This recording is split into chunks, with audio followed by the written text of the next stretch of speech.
Okay, well, let's get started. The great ones play with pain.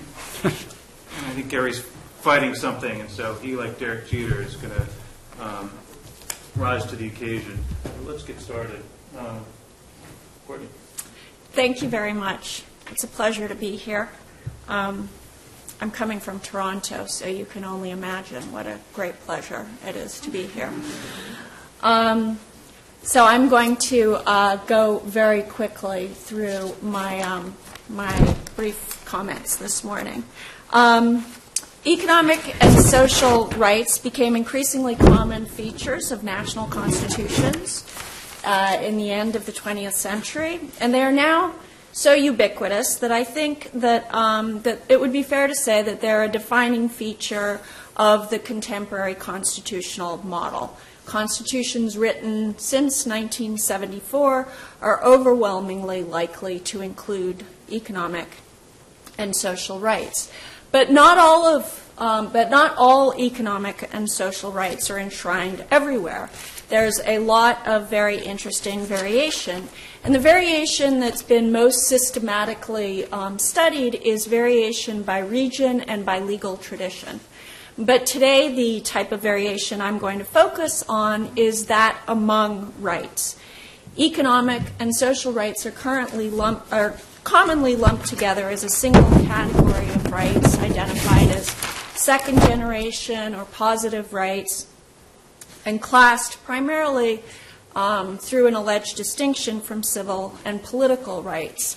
And part of the point that I'm trying to make is that the primacy of that distinction has obscured distinctions among economic and social rights. And those distinctions, I'm going to argue today, can actually help us understand what economic and social rights are. So here is a representative sample of theories of economic and social rights. And these theories of what economic and social rights are based on normative accounts of their purpose. Here is the capabilities approach that was pioneered by Sen, and then this list of, and one of the concerns was that Sen's capabilities approach was too underspecified, and so Nussbaum did this work to think about what specific capabilities would be required. And some of these specific capabilities you can see invoke rights. So a lot of people working on rights have used the capabilities approach as well. But the problem is that these different theories of rights prioritize different rights. But what they don't do is account for the scope and distribution of economic and social rights that are actually a standard feature of contemporary constitutions. So all of them, for example, let's go back for a minute, all of them would prioritize a right to food and water over a right to leisure, for example. And yet the right to leisure is twice as commonly enshrined in contemporary constitutions as the right to food and water.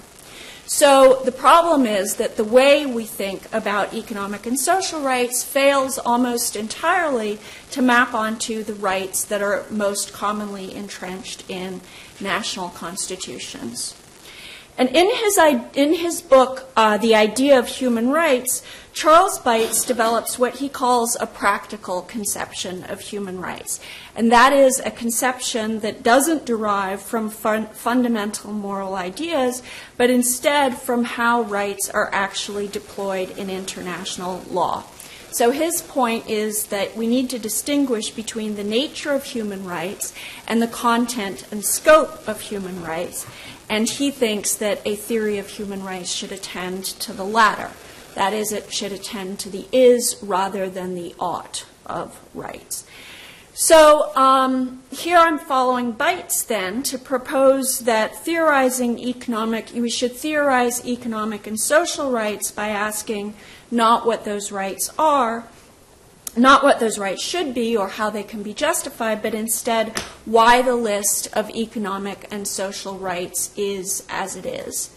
And so just to sort of make matters more stark, it leads to this kind of a question. What kind of a theory of rights would prioritize state provision of education over basic subsistence needs like food and water?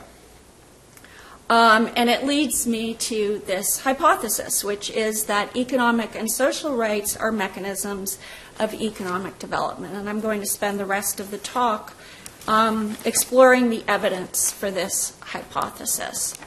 And here I'm exploring, to sort of further specify, I'm exploring the proposition that the variation in the distribution of economic and social rights, the fact that some are routinely enshrined and others aren't, can be attributed to the fact that they are comprehended differently from the perspective of development strategy.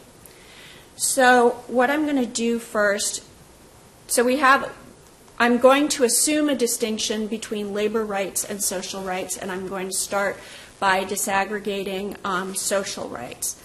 The most commonly enshrined social rights are the right to education, the right to health, the right to Social Security, and the right to child protection. These four rights are entrenched in over 60% of the constitutions in the world, and they're entrenched in well over 70% of constitutions that have been written after 1974. And these rights are comparatively common, I argue, because they've been framed as investments in human capital. The human capital literature came out of the field of economics in the 1960s, and it identified both health and education as investments in human capital, investments that would increase the productivity of the labor force. Child welfare and protection is also routinely identified as an investment in human capital. It's been described as an important component of economic development in wealthier countries. And there's also a technical literature that models the effect of Social Security on investments in human capital. This literature argues that Social Security increases investments in human capital. So not only do we see these rights cluster as the four most likely to be enshrined in national constitutions, but there are a variety of literatures that identify these particular rights as investments in human capital. At the other end of the spectrum, along of social rights, you have the least common social rights, and these are rights to land, housing, and food and water. And these rights are obviously, as you can see, significantly less likely to be enshrined in constitutions, and arguably they have a different character from the standard social rights. State provision of these kinds of resources are normally characterized as subsidies. And under the terms of the Washington Consensus, IMF structural adjustment program specifically required cuts to anything that was defined as a subsidy.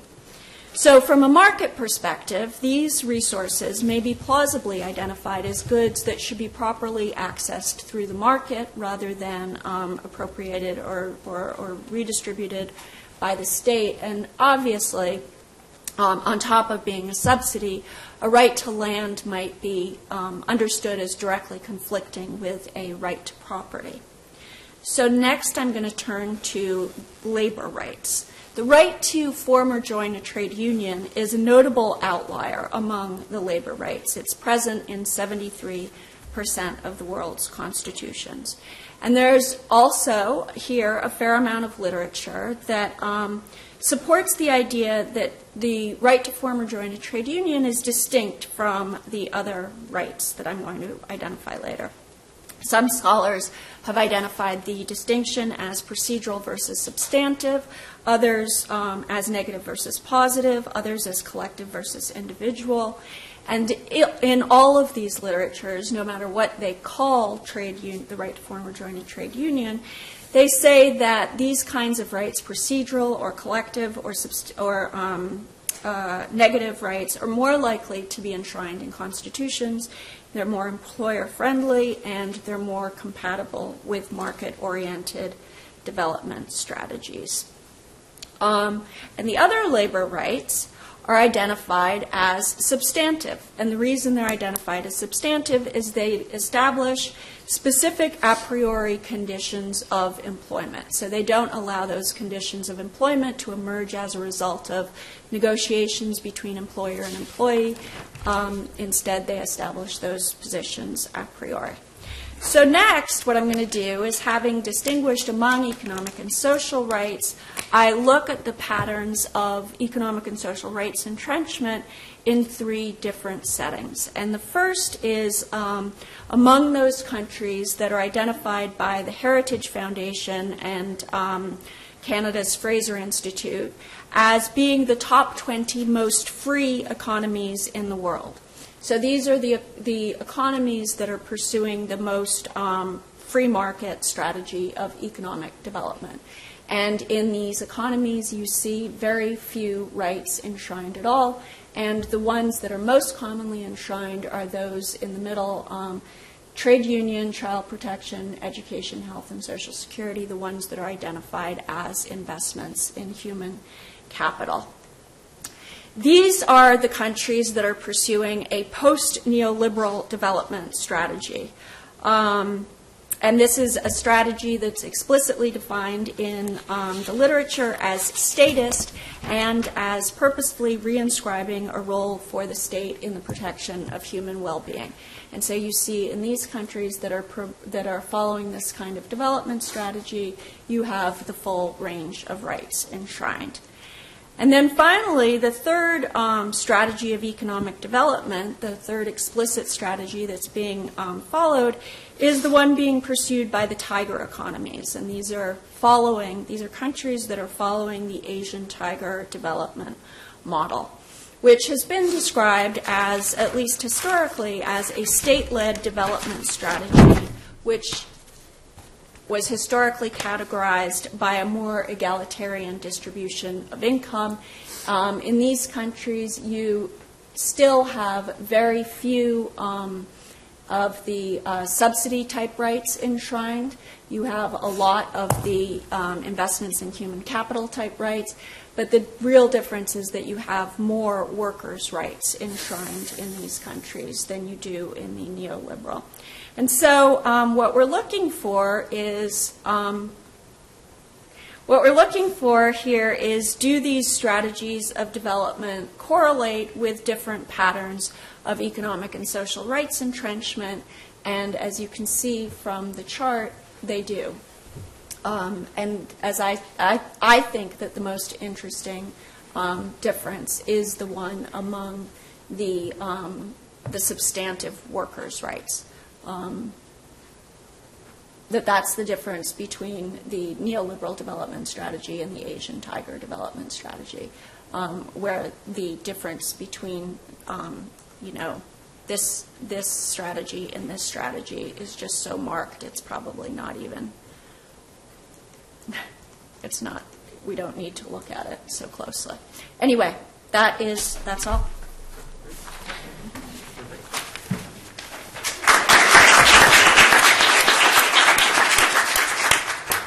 Okay, our own Gary Jacobsohn. Okay. Courtney's made a very interesting presentation. I'm a little disadvantaged. I haven't read the full paper and haven't seen all of the data.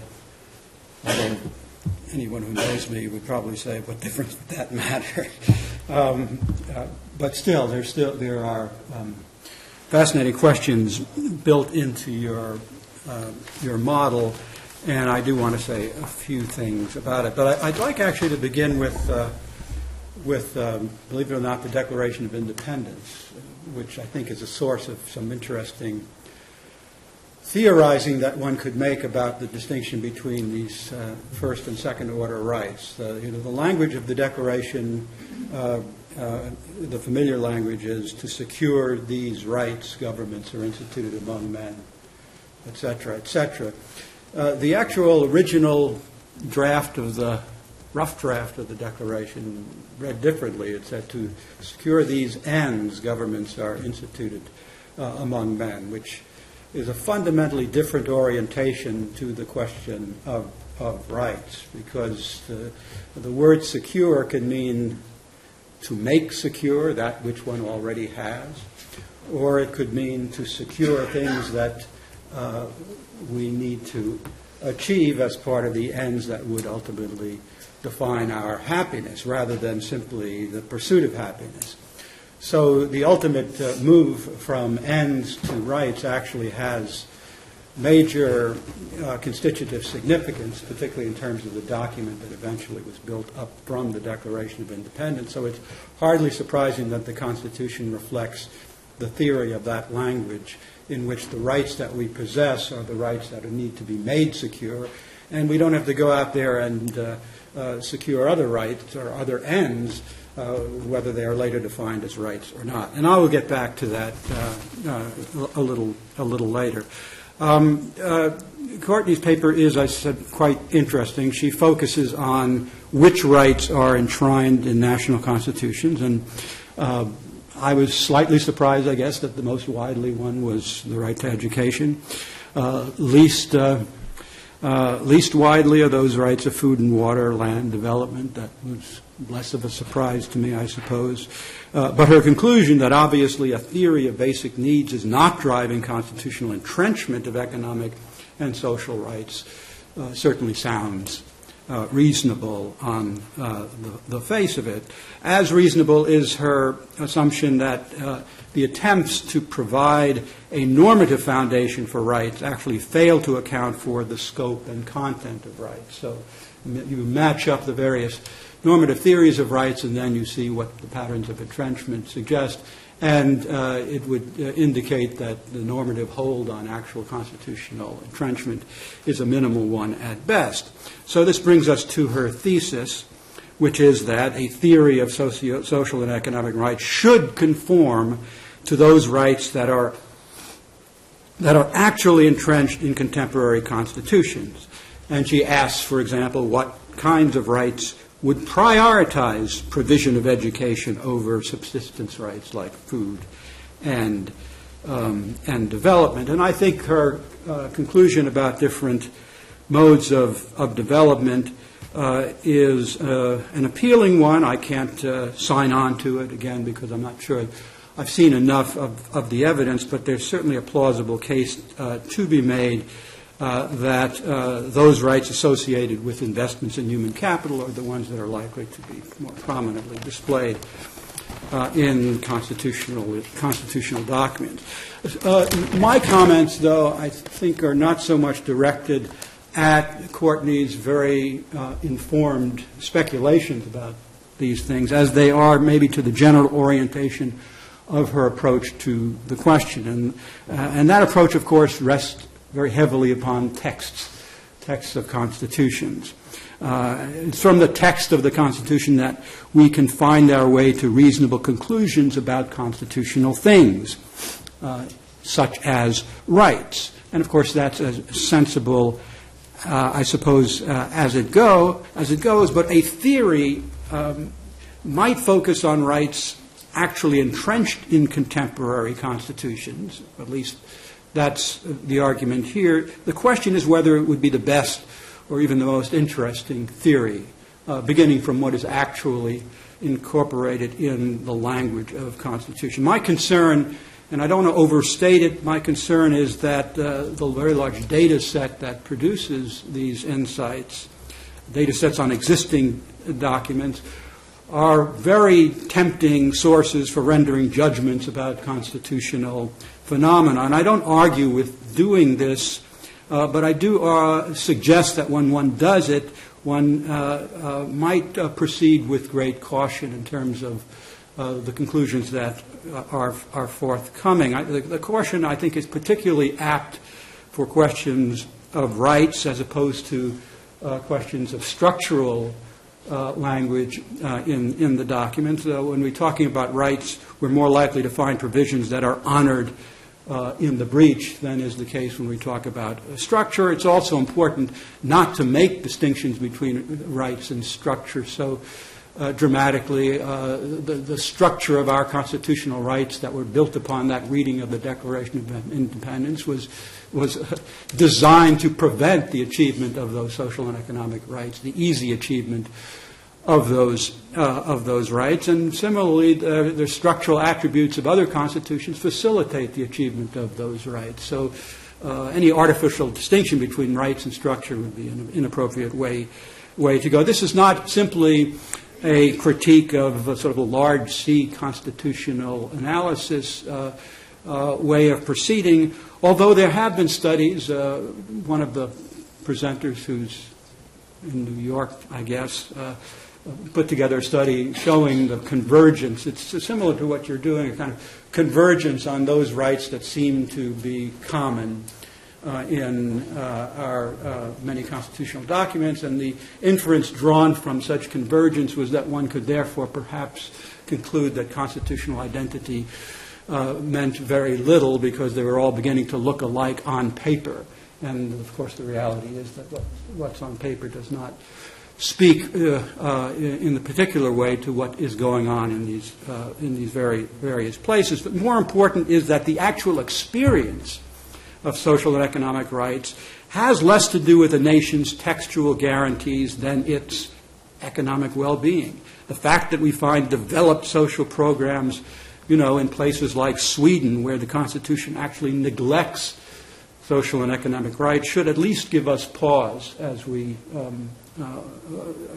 prioritize the text. More often than not, those policies are the product of ordinary legislative processes, to be sure with some judicial provocations, rather than constitutional mandates. So the actual experience of this stuff is only very indirectly related to what one finds in the text. Now, again, the question of textual entrenchment is not a question that I want to ignore. And, of course, in some places, for example, in Colombia, the text has been, as I understand it, quite critical in that kind of realization. In others, too numerous to name, the text has been largely irrelevant, although it does have a kind of perverse relevance, because sometimes including such language in a text for positive rights that are so aspirational that one soon realizes that they will never be realized has a kind of negative impact upon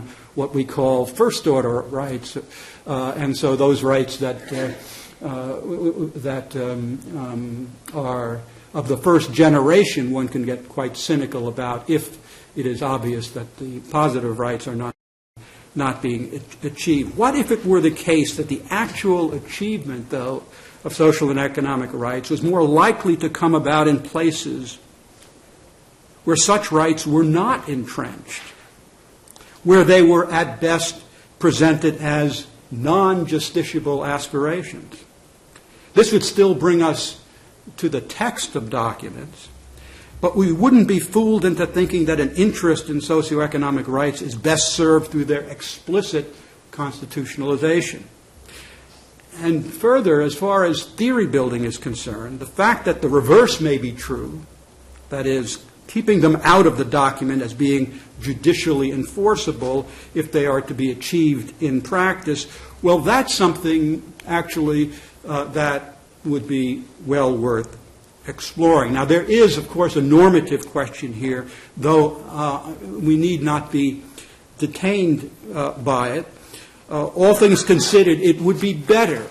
It would be better if policies, especially ones that involve the transfer of wealth and resources, which is what these second-order rights typically involve, were decided by political branches. Now, one can state that normatively, but one can state that also in terms of the pragmatics of their realization. If you could arrange a system whereby the achievement of these rights occurred in a more blatantly political and less legally fraught process, that would conduce, I think, to the benefit of the whole. Now, it is too facile, I acknowledge, to say that socioeconomic provision constricts democracy. Brother Brinks and his colleagues have made that abundantly clear. But it's also true, I think, as an empirical matter, that it would be desirable if those rights remained, at least to the extent possible, within the realm of political debate. constitutionalizing them may produce greater success if constitution makers are not so explicit about doing so. And the example that I have in mind is the Indian case, which, as many of you know, incorporates a section in the Constitution of directive principles, which one had great cynicism about at the outset. But as it has worked out in practice, it has, in fact, promoted a deliberative process that, in theory, is more respectful of democratic decision-making. This is one form of what's been called weak form judicial review, but the lesson here is perhaps that the process by which one states these aspirations within a constitution and does not, in fact, certify them as justiciable rights to be guaranteed has arguably been more educational than if the Constitution had simply included a list of justiciable socioeconomic rights. These rights are now being rendered constitutional through their incorporation in other parts of the Constitution, Article 21, for example. So an interesting theory-building question would be, it seems to me, under what rights regime would any interference with the market produce healthy quantities of democratic debate? And then that, in conclusion, gets me right back to where I started with the Declaration of Independence. So the rights for socioeconomic claims nowhere appears in the American document. They might not even have the authors of the document imagined such rights. Fortunately, they did imagine the Ninth Amendment as a possible source through which they might enter into the document, and of course there are other constitutional places where that has occurred. Eventually, people began to realize that what was true in the 18th century is perhaps less valid subsequently. That is to say, this distinction with regard to the word security. That is to say, to make secure may require actually going out and securing something else. Charles Black said quite eloquently, in a constitutional universe admitting serious attention to the Declaration of Independence, a malnourished child is not enjoying a right to pursue happiness. And one can think of FDR's Second Bill of Rights in that regard as well. We now recognize, I think, that to make essential rights secure, and when I say essential rights to secure, I mean those first-generation rights secure, we may have to secure certain policy ends, so that ends and rights can no longer be separated in the way that this theorizing in the 18th century might have suggested. So I'll conclude with a question. If then, or now, we actually could amend the Constitution to incorporate Black's insight, or indeed FDR's insight, would we be better off constitutionalizing socioeconomic rights or simply constitutionalizing the aspiration? And that, it seems to me, is a very interesting theoretical question. Fabulous. So there's a lot to turn to there in a second, but with slight hesitation, I'm going to turn to the jury box here. And one of the meta-themes, of course, in the conference is that Dan and I have created this institution, this constitution, if you want. And I realize now that there's a lot of judicial independence, because one of the marching orders was to do one sentence. And, in some ways, we might want to think about how to amend our Constitution. I'm in favor of inducements over constraints generally. So in an experimental way, what I'm going to suggest is that Billy Chandler is going to offer up a prize to the member of the jury who can express their reaction in fewest words possible. So we'll see how that goes. Another way to think about this is that the Indian Constitution is about 150,000 words. The Haitian Constitution of 1807 is about 1,000 words. So maybe I'll ask you to channel Haiti instead of channeling India. All right. Julieta. What is the prize, Billy? Not sure yet. I understand the limitations for the agreement is really interesting because we start with the constitutions themselves. But I was wondering if you look at justiciability, because many of, at least ours has the tutela, and many of these have amparo. So what would happen if you factor justiciability in there? That's one question. And is there any way you can include data that does bring differences? Like I was thinking of the German court's existential minimum, which is really important in German jurisprudence, and we sort of adopted it, but it's not in the Constitution. The neoliberal hypothesis, I think, makes a lot of sense on the face of it, and the evidence that you're presenting, like, to be honest, I couldn't read all the tables with my gradually Asian eyes, so I'm not sure I understood everything, but the evidence seemed pretty strong. I wonder if you thought of alternative hypotheses or actual mechanisms through which neoliberal agenda makes its way to constitutional provisions. For instance, powerful international advocacy groups exist in the realm of education, labor, and so on, and perhaps equally powerful groups exist in food and water, but perhaps not. So that's one example of alternative hypotheses / intervening variables. So something like that, if you have that in your paper, that would be strength the argument.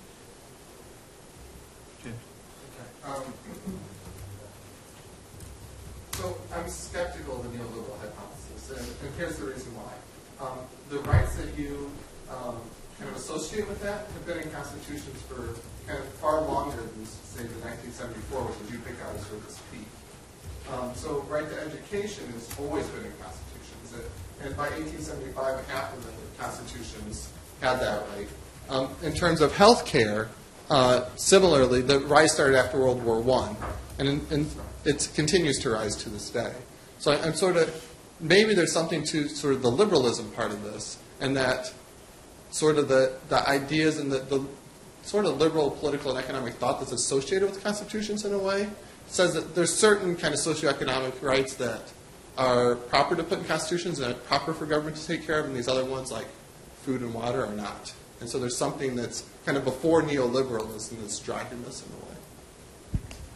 Two quick things.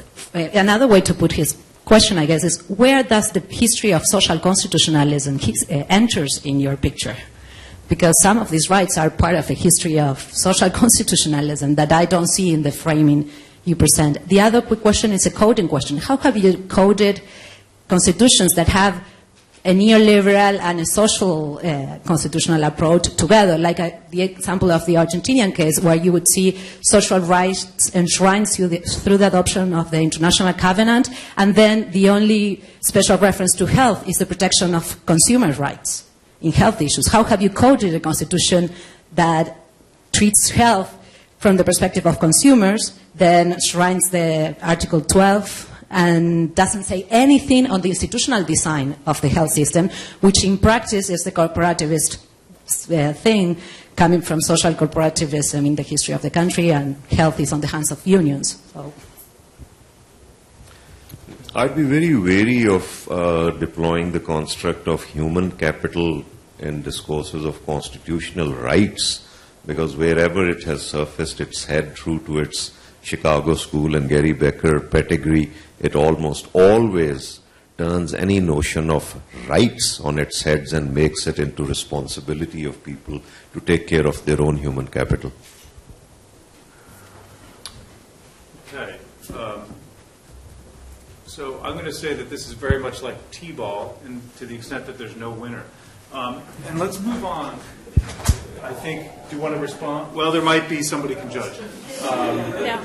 But you want to go right to the audience? Yeah, I think the innovation of the last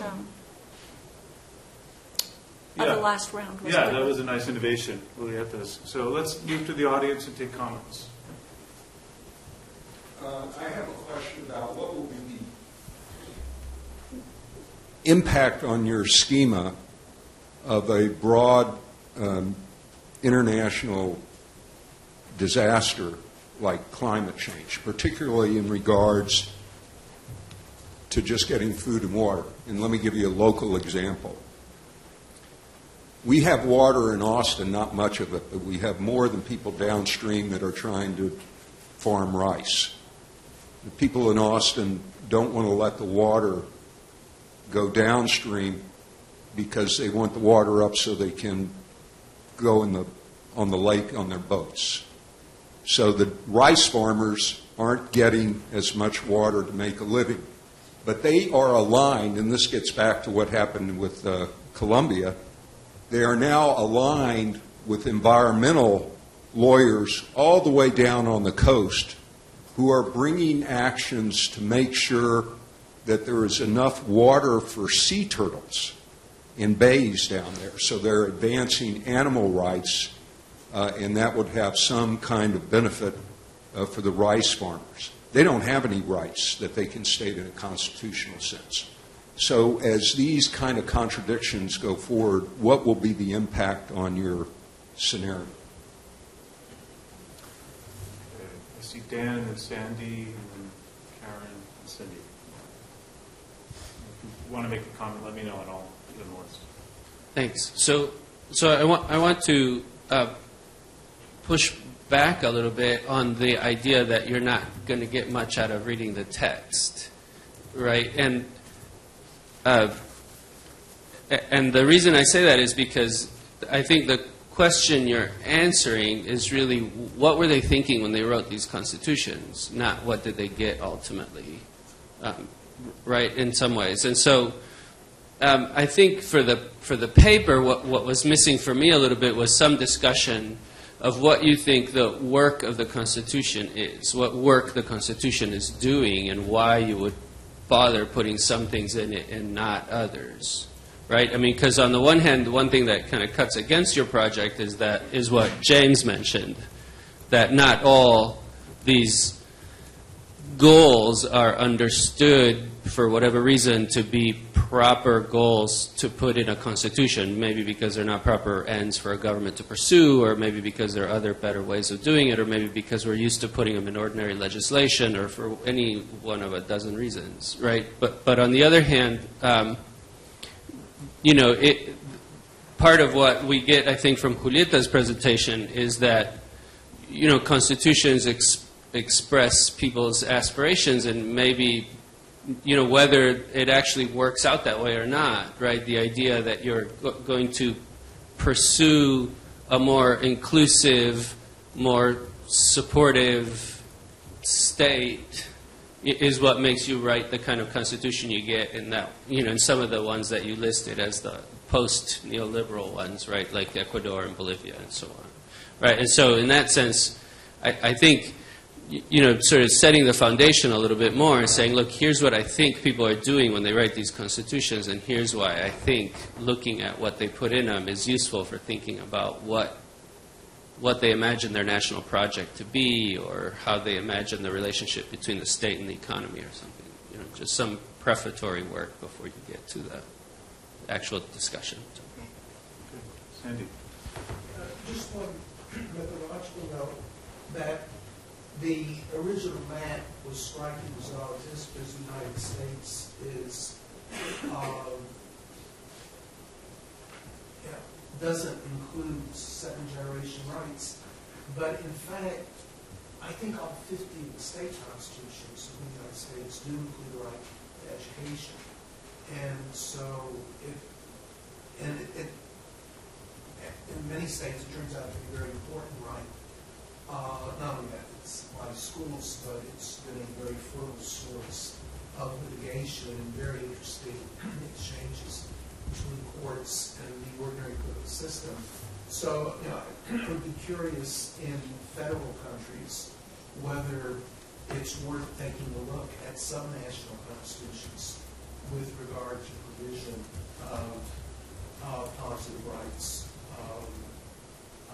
Because I think that's certainly the case in the United States. I have no idea whether that's true elsewhere.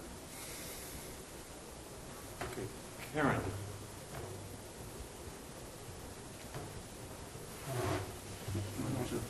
I wanted to push back at Dan. Physically or? So, thanks for the paper, Courtney. I have a question about the right to property, because it was also striking when you put up the first chart how I think it had more states having the right to property than the right to education, and why? And then you drop it off. So I'm kind of are you coding that as an economic and social right or not? And then maybe going. So I'm convinced by the utility of looking at the constitutions, but I also am convinced by some of Gary's responses. And I think about it in relationship to the right to property, and you hinted at it, that we might think the right to land as being in opposition to the right to property, but also often people who are arguing for land or housing who don't already have it use the right to property. So we sort of have to look, and have found it to be a useful construct. And this is channeling a conference we had a couple of years ago about, is the right to property, is it pro or anti-human rights in the way that we think about it. So I'd like to hear more about that. Okay, Cindy, and then let's turn back to the panel.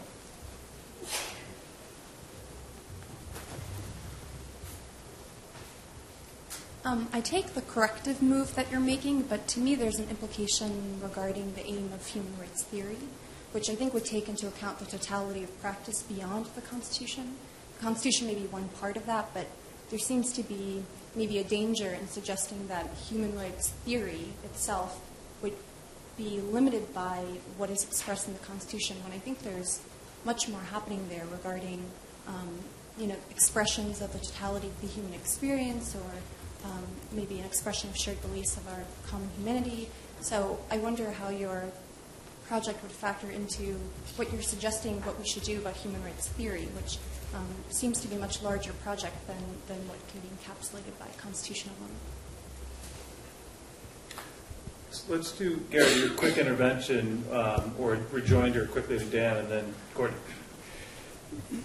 Yeah, I think it's a little unrealistic, perhaps even naive, to think that the inclusion of particular provisions in constitutions allows you to draw the inference that that's what the Constitution makers thought was important. There are all sorts of reasons why 80% of the world's constitutions perhaps include a right to education, and probably very little of that has to do with the fact that 80% of those countries are committed to education as an important goal. They may be committed to it because they felt they have to do it, given the way the other constitutions have been written. Furthermore, your point would also seem to suggest that the silence of a constitution with regard to something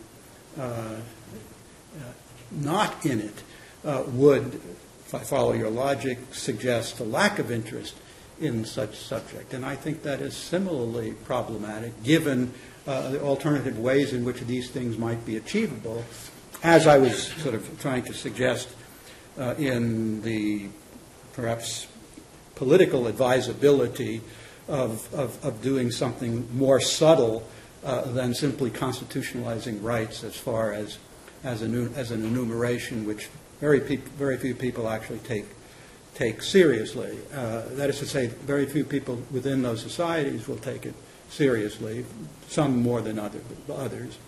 And I think scholars, frankly, should take it much less seriously than what I heard you doing. Okay. Courtney, we have about 5 minutes for you to make sense of everything. So I've just been sitting here thinking, actually, about how I'm going to fail to do that. because although there are themes, I'm not very good at putting them all together.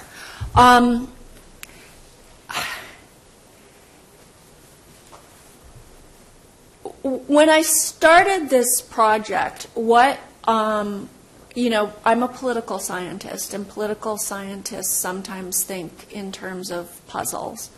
And what I thought was a puzzle was that there are a lot of new constitutions, and most of these new constitutions have entrenched economic and social rights in the same period of time in which a neoliberal framework has become dominant in the world. And so that made me think, what does that mean? What does that mean that economic and social rights are? What work are they doing? How are people thinking about them? Does that mean that economic and social rights are a challenge to that dominant global framework? Or are they acting as an extension of that global framework?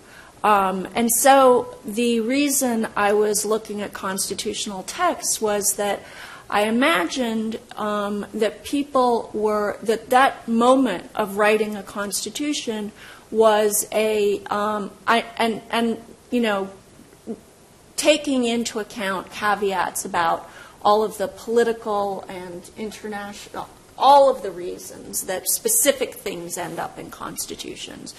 But the sort of general, a lot of things that end up in constitutions are sort of a national statement about what the appropriate, and in the case of economics and social rights, what that statement is really about is about what the appropriate scope of the state should be. What are the obligations that we believe the state should take on? And in the context of market strategies of development in the sort of contemporary moment, that's a question that is necessarily in dialogue with neoliberal, with a sort of the global paradigm of neoliberalism. And so that's the background through which I'm coming at this. Let me answer a couple of specific questions. I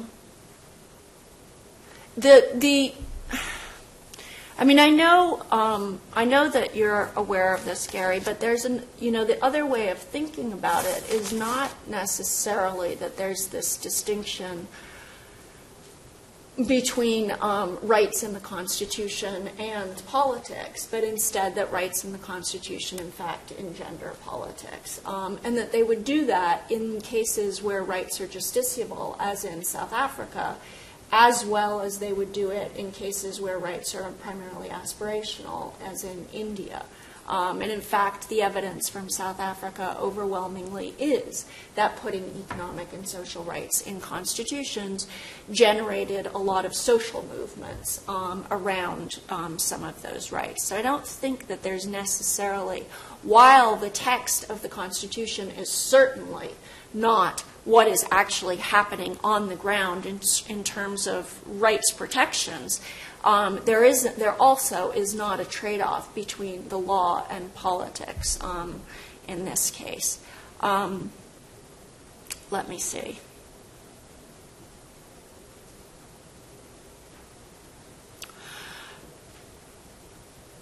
I think the idea of the federalism question, that's a really interesting question. Oh, let me answer your question about the right to property. So, the right to property was not initially included as an economic and social right, but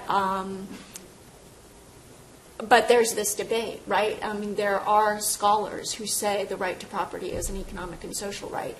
And so it seemed obvious to me that in the context of this paper, I had to talk about that. But I don't have, it's kind of so obvious that I didn't think I didn't have much to say about it. The right to property is basically enshrined everywhere. People love the right to property. And it's enshrined in all countries that also have a right to land. So, the two aren't necessarily in conflict with one another. et cetera, et cetera. So I don't really say much about the right to property, and I don't really use it very much because I'm dubious that it's an economic and social right. But given that some people say it is, it seems obvious that I need to talk about it.